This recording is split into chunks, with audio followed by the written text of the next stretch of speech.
السلام علیکم ناظرین، سلامتی ہو آپ پر جہاں بھی آپ ہوں۔ کیلنڈر پر آج تاریخ ہے 25 رجب المرجب، انگریزی تاریخ 17 فروری ہے۔ اپنے میزبان راہی حجازی سے عالمی خبریں سنیے۔ 248 گھنٹے بعد ملبے سے لڑکی کو زندہ نکال لیا گیا۔ ترکیہ میں ناقابل یقین طور پر ایک لڑکی کو زندہ بچا لیا گیا ہے۔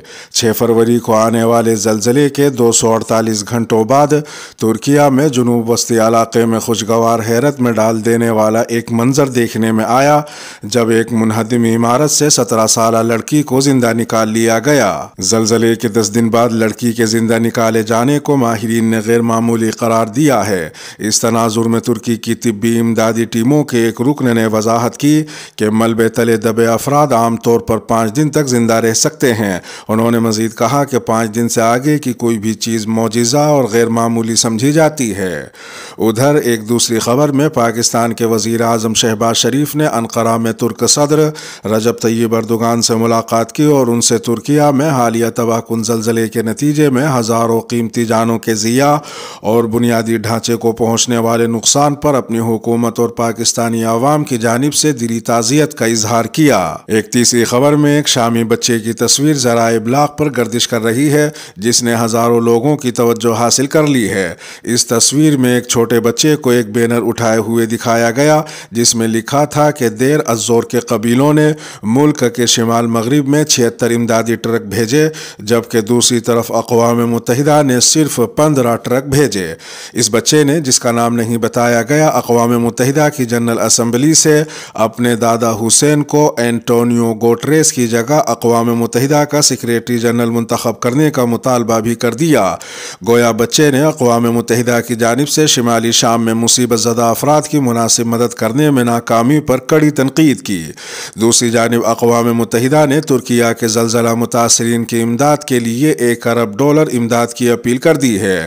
اسے قبل اقوام متحدہ کی جانب سے شام کے زلزلہ متاثرین کے لیے بھی $40 کروڑ کی امداد کی اپیل کی گئی تھی۔ ادھر ایک چوتھی خبر میں شام کے زلزلے سے متاثرہ علاقے کے ایک اسپتال میں زیر علاج شامی بچی ہنا ہر روز یہ سوال کرتی ہے کہ اس کے والدین اور چھوٹی بہن کہاں ہیں۔ ننھی ہنا کو یہ نہیں معلوم کہ تباہ کن زلزلے میں اس کے خاندان کے تمام افراد جاں بحق ہو گئے ہیں اور وہ زندہ بچ جانے والی اپنی خاندان کی واحد فرد ہے۔ شامی بچی ہنا کے چچا عبداللہ نے بتایا کہ وہ روزانہ اپنے والدین کے بارے میں سوال کرتی ہے۔ ہماری ہمت نہیں کہ اسے بتائیں کہ اس کے والدین اور بہن اب اس دنیا میں نہیں رہے ہیں۔ ہم اسے یہ کہہ کر ٹال دیتے ہیں کہ وہ بھی اسی اسپتال میں زیر علاج ہیں۔ یاد رہے کہ ریسکیو ٹیموں نے 8 سالہ ہنا کو زلزلے کے 33 گھنٹوں بعد منہدم ہونے والے گھر کے ملبے سے نکالا تھا۔ ڈاکٹروں کا کہنا ہے کہ شامی بچی جب اسپتال لائی گئی تھی تب اس کی حالت انتہائی نازک تھی، تاہم اب وہ قدرے بہتر ہے لیکن اس کا ہاتھ شدید زخمی ہے۔ ڈاکٹروں کے مطابق ہو سکتا ہے کہ اسے بچانے کے لیے ایک ہاتھ کاٹنا پڑے۔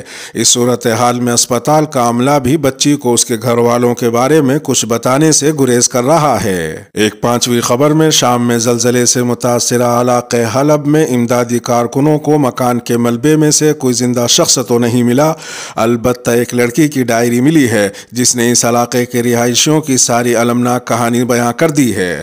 ڈائری کا جائزہ لینے پر معلوم ہوا کہ وہ ایک لڑکی کی ڈائری ہے جس کی عمر کا اندازہ نہیں ہو سکا۔ لڑکی نے اپنی ڈائری میں عربی میں لکھا کہ ماتت رغبتی فی کل شیء، یعنی اب کسی بھی چیز کی خواہش باقی نہیں رہی۔ چند الفاظ پر مشتمل اس جملے نے حلب کے شامی خاندانوں کی اصل حالت دنیا کو بتا دی کہ کس طرح ان پر سیاسی حالات نے عرصہ حیات تنگ کیا ہوا ہے۔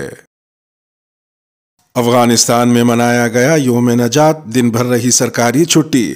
افغانستان میں 15 فروری کو افغانستان سے سوویت یونین یعنی روس کی فوج کے انخلاء کی مناسبت سے یوم نجات منایا گیا۔ ننگرہار، فرح، بلخ، روزگان، پکتیکا، غزنی، زابل، لغمان، ہرات اور دیگر کئی صوبوں میں اس دن کی مناسبت سے تقریبات منعقد کی گئیں۔ اس مقصد کے لیے مختلف صوبوں میں منعقد کیے گئے اجلاسوں میں علماء کرام، سرکاری افسران افسران اور نوجوانوں نے سابق سوویت یونین یعنی روس کی سرخ فوج کے خلاف افغان عوام کی قربانیوں اور بہادری کا تذکرہ کیا اور تمام شہریوں سے کہا کہ روسی فوج کے دور میں افغان عوام کے جدوجہد کو افغانستان کی سنہری تاریخ کے طور پر محفوظ رکھیں اور اس کی قدر کریں۔ ان اجلاسوں میں یہ بھی کہا گیا کہ افغان عوام کو آزادی مفت میں نہیں ملی بلکہ انہوں نے اپنے سر اور بچوں کی قربانی دے کر ہمیں یہ آزادی دلائی ہے۔ واضح ہے کہ سوویت یونین یعنی روس کی فوج نے 27 دسمبر سن 1979 کو افغانستان پر حملہ کیا تھا اور 9 سال کی سخت لڑائی کے بعد 15 فروری 1989 کو روسی افواج کو شکست ہوئی اور وہ افغانستان چھوڑنے پر مجبور ہو گئے تھے۔ اس دن کی مناسبت سے 15 فروری کو ملک بھر میں عام تعطیل رہی۔ وزارت محنت و سماجی امور نے سرکاری چھٹی کا اعلان کرتے ہوئے کہا تھا کہ 15 فروری کو پورے ملک میں عام تعطیل ہوگی۔ آج سے 34 سال قبل 15 فروری 1989 کو روس کا انخلا مکمل ہوا تھا۔ روسی افواج کی شکست اور انخلا کی 34ویں سالگرہ پر عام تعطیل کا اعلان کیا جاتا ہے۔ 58 ممالک کے عازمین کے لیے آن لائن رجسٹریشن کی سہولت متعارف۔ سعودی عرب نے اس سال 58 ممالک کے عازمین حج کے لیے آن لائن رجسٹریشن کی سہولت متعارف کرا دی ہے۔ سعودی حکومت نے 2023 کے موسم حج کے لیے 58 ممالک کے عازمین کی آمد کو آسان بنانے کے لیے ای پلیٹ فارم متعارف کرایا ہے۔ اس مقصد کے لیے سعودی وزارت حج و عمرہ نے ابتدائی کوششوں کے حصے کے طور پر براعظم یورپ، امریکہ اور آسٹریلیا کے عازمین حج کے لیے haj.nusuk.sa پلیٹ فارم کا آغاز کیا ہے۔ سعودی وزارت حج نے کہا کہ نئی سروس ان ممالک کے عازمین کو درخواست دینے، سفری ٹکٹ بک کرانے اور ای پیمنٹ کے ساتھ ساتھ حج سے متعلق خدمات جیسے رہائش، کھانا، پروازیں، رہنمائی اور نقل و حمل کے پیکج منتخب کرنے کے قابل بناتی ہے۔ اس پورٹل میں 7 زبانوں میں سہولت فراہم کی گئی ہے۔ سعودی حکومت کی جانب سے یہ اقدام عازمین حج کی آمد کے طریقہ کار کو آسان بنانے کے لیے ابتدائی کوششوں کے حصے کے طور پر کیا جا رہا ہے۔ ادھر ایک دوسری خبر میں ابوظبی کی فضائی کمپنی ویز ایئر نے ابوظبی اور مدینہ منورہ کے درمیان روزانہ پروازیں شروع کر دی ہیں۔ اس کا کم سے کم کرایہ $60 ہوگا۔ امارت نیوز ایجنسی نے ویز ایئر ابوظبی کے آفیسر کے حوالے سے بتایا کہ سعودی عرب میں سفر کے وسیع مواقع موجود ہیں اور ہم مدینہ منورہ کے لیے انتہائی کم کرایوں کے ساتھ سعودی سیاحت کی صنعت کو فروغ دینے پر خوش ہیں۔ ایک تیسری خبر میں رواں سال تقریباً 50 لاکھ غیر ملکی عازمین نے عمرہ ادا کرنے کی سعادت حاصل کی ہے۔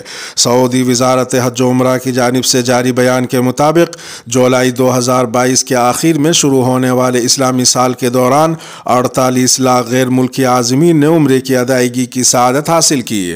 وزارت نے مزید بتایا کہ 43,29,349 عازمین طیارے کے ذریعے پہنچے اور زمینی راستے سے 5,07,430 جبکہ 3,985 سمندری راستے سے عمرے کی ادائیگی کے لیے پہنچے۔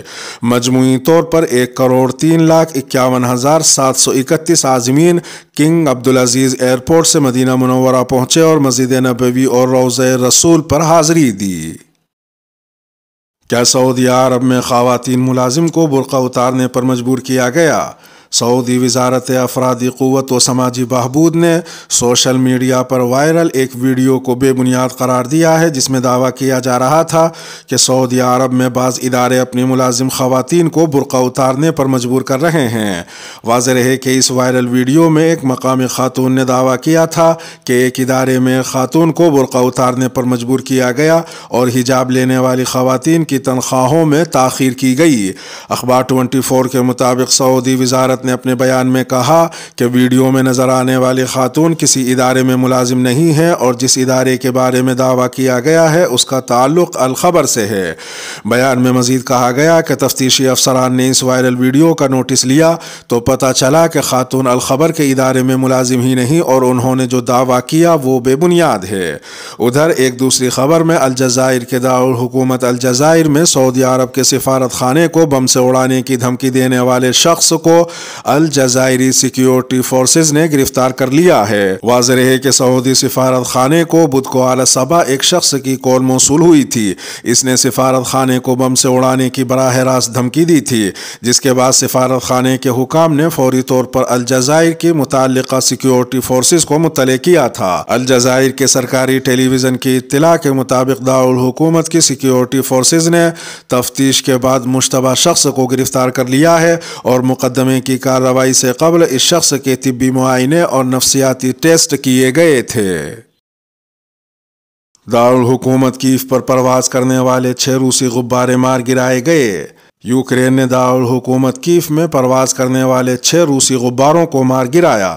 یوکرین کے فوجی حکام کی جانب سے جاری بیان میں کہا گیا کہ روسی غباروں کو یوکرین کے فضائی دفاع کا پتہ لگانے اور اسے تباہ کرنے کے لیے بھیجا گیا تھا۔ یوکرینی حکام کا مزید کہنا تھا کہ روس چاہتا تھا کہ ہم اپنے اسٹریٹجک اثاثوں کی حفاظت پر معمور فضائی دفاع کو ان غباروں کو تباہ کرنے کے لیے استعمال کریں، تاہم اسے اپنے مقصد میں ناکام ہونا پڑا۔ دارالحکومت کیف میں غباروں کی موجودگی کا پتہ چلنے پر شہر میں سائرن بجائے گئے تھے۔ کچھ عرصہ قبل امریکہ نے بھی اپنی فضائی حدود میں پرواز کرنے والے چین کے غبارے کو مار گرایا تھا۔ ادھر ایک دوسری خبر میں برطانیہ میں متعین روس کے سفیر آندرے کیلن نے العربیہ کو دیے گئے ایک خصوصی انٹرویو میں کہا ہے کہ روس کسی بھی وقت یوکرین سے جنگ سے متعلق امن مذاکرات کے لیے تیار ہے۔